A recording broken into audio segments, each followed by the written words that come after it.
The consciousness and the cosmos, a path to one's own inner cosmos, in assistance of a more profound understanding of the current planetary transition.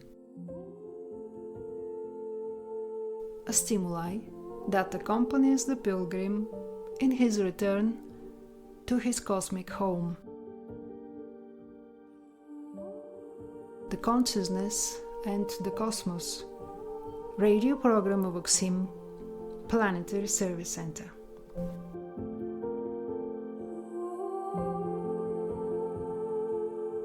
Hello dear listeners, my name is Alba. My name is Arowinak. We will be hosting the program. When the conduct of existence and circumstances towards the fulfillment of their purpose requires our intervention, we shall become governors. When we must turn to the material levels, the unalterable silence and the revealed essence, immersed in a hidden phase of existence, we will be contemplatives. When, in compliance with the laws, we free nuclei from the impure bonds that prevent them from expressing the archetype, the healer that we are will emerge. We will be a mirror if we reflect unalterably what the One Source pours upon us. If austerity and equilibrium qualify our existence, if we are able to watch over the adverse forces within us and, overcoming them, offer to the Creator the silent victory, the light of our eyes will reveal the warrior. By leading the elements from darkness to light, through deep knowledge of cycles and ceremonies, and by preparing the ways of energy, the priest emerges. When genuine, formless knowledge presents itself to our consciousness, the voice of the prophet will resound. Quote from Notes for the Path and the Law of Return.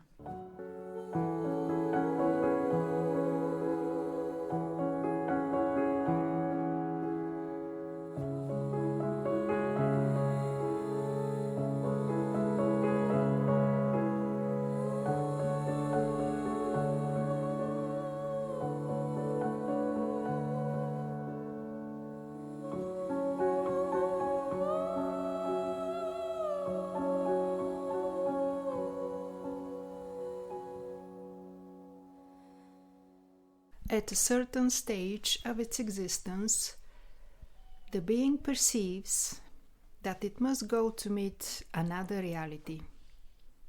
As the idea becomes stronger and more precise, the being discovers that to exist exceeds the mere framework of personal convenience. Thus, the search becomes what it really is internally, a response to the inner call. He begins to glimpse that attending the inner encounter requires entry onto a path. Initially, the pathway passes through areas familiar to the seeker. The more he grows stronger in the trials suggested by that path, the more distant is any ambition to exhaust it. At a particular bend, he discovers that, some time ago, all that the path has offered him is the energy of transformation. He also perceives that he could not return to the stretches where the familiar gave him confidence and security. The light that was present in the nights of the walker silently had prepared him to aspire to the unknown. The light, without words, instructed him about the pilgrim consciousness. It revealed to him that he, like all evolving particles, must return to the source, the abode of the chosen. Becoming a pilgrim, he knows that he belongs nowhere. He flows in the cycles of the existence, sustaining his ceremonial. The light can now present itself more intensely to the pilgrim. He reverences it within himself and gives himself to its purifying action. A percentage of the individuals who inhabit the surface of this planet walk that bend in a path. The footprints left by these and other pilgrims operate as symbols of what they once walked. Intraterrestrial and extraterrestrial civilizations accompany the steps of the pilgrim. The light they express is the same light he discovers within himself. Thus, the consciousness of the wanderer is immersed in a revolution of a unique life and encompasses all.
Our consciousness will gradually reduce the distance that separates it from an existence of cosmic ligation. Experiencing the search for an union with I and a cause is symbolically the experience of being united with the cosmos. To realize what this call proposes to us, the being must undertake intense and selfless work. To realize that his scale of values, as well as his tendency to seek personal benefit in every circumstance in which he is involved, is not essential. Consciousnesses expressing the pulsing of higher existence know that only by working for the benefit of the whole is a nucleus of life true to the creator principle from which it originated. The persuasive forces dwelling in a layer of the planetary psyche and embedded in the whole context of material life work to prevent the pilgrim from releasing that which is his due. Their activity is centered on preventing the human ego from transforming its energy of separateness into an individuality with conditions of internalization and amalgamation. In a way, these forces attempt to assume the role of our own soul, but offer us the path of disintegration and ignorance of the unique purpose. Recognizing the multiple appearances and dynamics with which those forces interact and influence us becomes fundamental to perceive which areas of our personality offer them shelter is a work that demands boldness and humility, surrender and transcendence, detachment and attention, silence and synthesis, impersonality and disidentification. It is precisely the energy of disidentification that these forces continually try to neutralize in our minds. They are sure of their place in this planetary universe as long as human consciousness continues to identify with the play of the forces that these evolutionary parameters offer.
The new patterns of life and conduct already resonating and implanting themselves in the context of this orb will not require, within the scope of instruction, the presence of these forces. Their presence will be reduced to a force field which will operate as a pull for certain stages of the development of the cycles to be manifested. The pilgrim knows that the presence of these forces in the universe through which he marches today is part of what his actions as a servant must attend to. He knows that responding to that call involves simultaneously meeting and attending to their needs. Going from one need to another, the path takes on the meaning that each stretch should signify. Pilgrim crossing this terrestrial desert know that the consequence of the action of these forces must first be overcome in themselves. The recognizing the needs, they must moment by moment uproot their own weeds, so that that which is destined to fructify in them may receive the light without interference. To be careful not to fall into the trap of thinking that we lead the right life and to be content with what we have achieved is of inestimable importance. This attitude offers dissuasive forces countless hiding places in our personality. Aspiring to transform ourselves and change relentlessly generates the dynamics of expanding our consciousness. Sooner or later, this rhythm is coupled to the rhythm of the inner identity of the being. As we have seen, our search, our response to the call, as well as the service that must unfailingly emerge as an aspect within us, depend on the potential to neutralize the action of forces that have the capacity to generate satisfaction and identification with the evolutionary dead end they offer. To be able to neutralize these influences defines which Lord we are in a position to serve.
All levels of existence and consciousness need evolutionary parameters for their expression.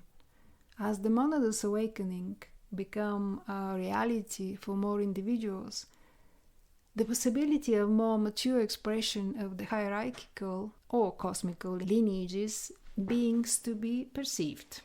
These lineages become extensions of the archetypal energies. The vibratory patterns that they channel are fundamental in guiding human consciousness towards the fulfillment of its unique purpose of existence. When the monada, meaning spirit, enters the human kingdom, the contact with the energetic pattern we define here as hierarchical lineage, begins. The monadas awakening is the crucial stage for the individual to begin to perceive the type of energies to be expressed in the material kingdom.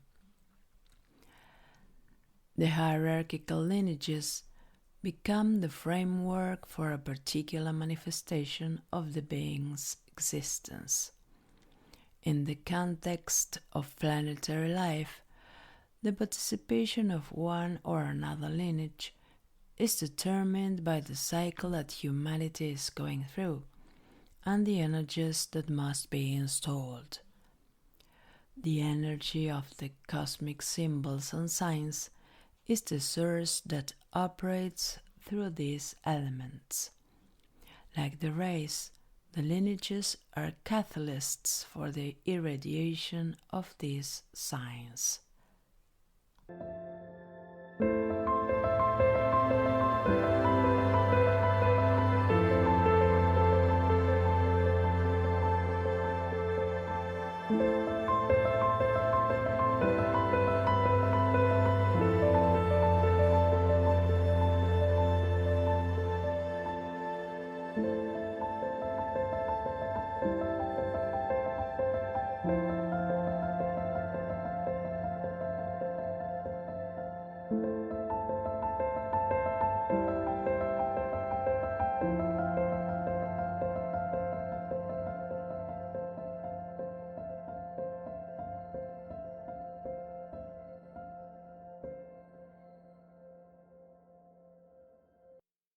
The monada, within its evolution, must arrive at the recognition of its lineage. It is only that circumstance that its union with the hierarchy and with the energies of its own region passes to a higher degree. The denomination of these tools, and hence the energies they express, may vary from one sector of cosmic or universal existence to another. For the present human consciousness, lineages are 7: the governors, the warriors, the healers, the mirrors, the contemplatives, the priests, the sages, and the prophets. The energy uses the lineages to resolve the supply of some aspects in the existence of the concrete levels. The foundation of the future stages, which the evolutionary plan proposes to be achieved today, can only be carried out by self-convoked, using the energies liberated through them. In each of us, the capacity to serve is intimately related to the fluidity with which we express its essence. This doesn't mean that we should consciously recognize with which of them we are in an intimate and internal relationship. By allowing the manifestation of our inner nuclei with a certain quality, the essence of those lineages that must express themselves will do so. As all rays contain the essence of others, each cosmic lineage includes and has the rest. When we work profoundly with the energy that one of them represents, we are ready to develop the same with each of the others. Only with intuitive and spiritual awakening can we consciously relate to what these lineages represent. At some point, all beings arrive at the synthesis of these hierarchical energies, because they proceed as energies from superior fields of the universal consciousness. We must dispense of them of the terms used to define them for their understanding.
Every element revealed to us in these times has no other function than to facilitate our insertion into a new pattern of existence.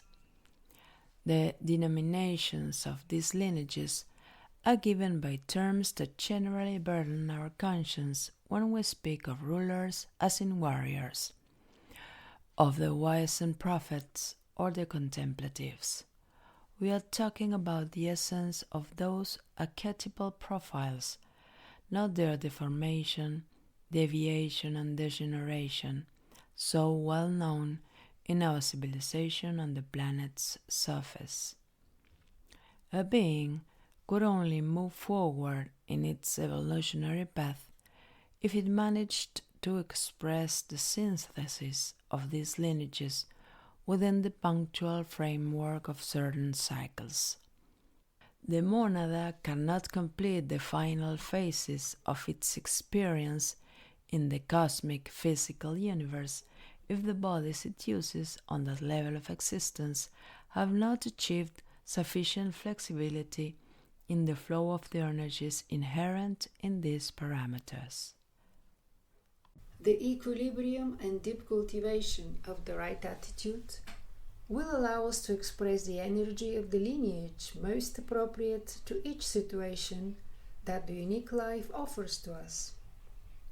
We will become governors when the conduct of existence and circumstances towards the fulfillment of their purpose require our intervention. We will be contemplatives when we must turn towards the material levels, the unalterable silence, and the revealed essence, diving into the hidden phase of existence. The healer that we are will emerge when, in compliance with the laws, we free nuclei from the impure bonds that prevent them from expressing the archetype. We will be a mirror if we reflect unalterably what the unique source pours on us. Suppose austerity and equilibrium qualify our existence, if we can watch over the adverse forces within us, and by defeating them, in that case, we offer the Creator the silent victory. The light of our eyes will reveal the warrior. The priest will emerge by leading the elements from darkness to light, with in-depth knowledge of cycles and ceremonies, preparing the path of energy. The prophet's voice will resonate when genuine, formless knowledge is presented to our consciousness. When the time comes when the beings of this planet, with a united consciousness and a new genetic code, can express the elevated energies of these hierarchic lineages, the purpose to be achieved by this humanity, by the planetary consciousness, and by the solar system will receive essential and unprecedented assistance.